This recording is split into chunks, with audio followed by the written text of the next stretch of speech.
baca renungan Kidi. Ya, mau dengar cerita? Ya, Mama mau baca cerita tentang nasib orang fasik. Mah, orang fasik itu apa? Ntar ya, Mama cerita. Udah penasaran ya? Iya. Oke, sebelumnya kita mari kita berdoa. Ya. Terima kasih Tuhan Yesus buat kekuatan dan kesehatan yang Kau berikan bagi kami, keluarga hamba-Mu ini. Pada saat ini kami mau membaca renungan Kidi. Biarlah Tuhan Yesus kuasa Roh Kudus-Mu menuntun dan memimpin kami. Terima kasih Tuhan Yesus. Haleluya. Amin. Ya, Mama akan baca renungan Kidi buat anak-anak Mama ya. Nasib orang fasik. Ada seorang anak bernama Kiki ya. Kiki bercerita kepada papanya, "Pah, aku kesal dengan Victor, kakak kelasku yang sudah lulus," kata Kiki kepada papa. "Kenapa, Ki?" tanya papa kepada Kiki. "Kak Victor bukannya menjaga adik kelasnya, malah menjadi preman. Uang jajan kami diminta, makanan kami diambil," jawab Kiki kepada papa. "Kalau seperti itu, harus dilaporkan kepada kepala sekolah. Nanti papa bicarakan dengan Ibu Mida."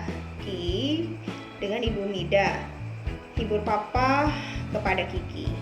Nah, adik-adik, sikap Victor tidak patut dicontoh karena mencerminkan diri sebagai orang fasik atau orang jahat. Wah, Kak Victor itu jahat sekali ya. Iya, Kak Victor itu sangat jahat sekali. Ia dilambangkan sebagai orang fasik. Nah, orang fasik adalah orang yang tidak taat kepada Allah. Apa yang akan terjadi terhadap orang fasik menurut Zofar? Yuk kita baca kitab Ayub pasal 20 ayat 12 sampai 19. Ya, Kakak baca ya.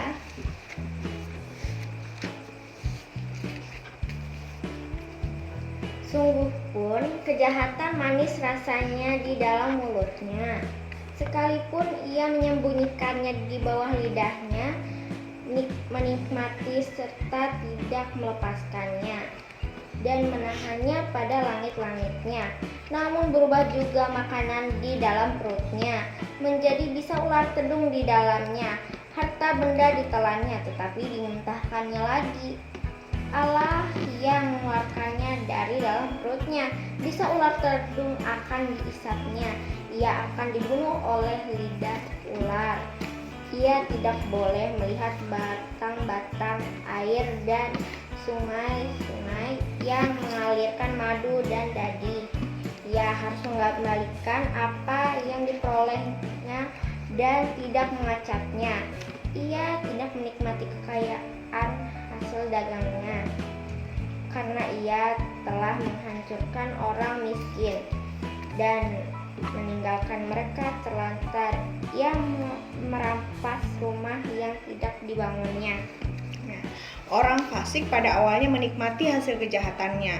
Hidupnya aman-aman saja, namun Tuhan tidak berdiam diri melihat orang fasik. Pada akhirnya orang fasik akan dihukum.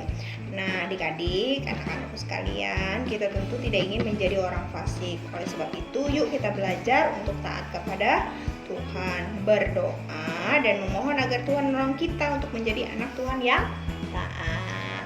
Jadi supaya kita tidak menjadi anak yang fasik, kita harus apa? Berdoa dan juga bersikap hidup taat. Ya, Tuhan memberkati anak-anak Mama. Ayo kita berdoa. Terima kasih Tuhan, kami sudah bersama-sama merenungkan dari renungan Kidi ini dengan judul nasib orang fasik. Tolonglah kami agar kami tidak menjadi orang fasik, supaya kami tidak dihukum. Kami mau menjadi anak-anak yang taat, yang hormat kepada Tuhan. Kami tidak mau melakukan hal-hal yang tidak berkenan di hadapan Tuhan. Lindungi kami dan jaga kami selalu. Terima kasih Tuhan Yesus. Haleluya. Amin.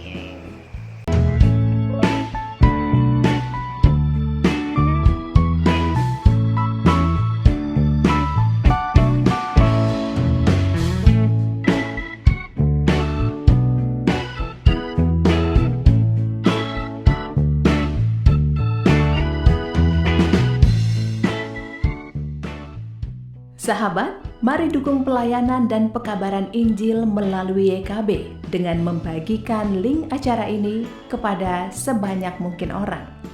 Dukungan juga dapat saudara lakukan dengan mentransfer dukungan finansial ke rekening BCA ke nomor 450-305-2990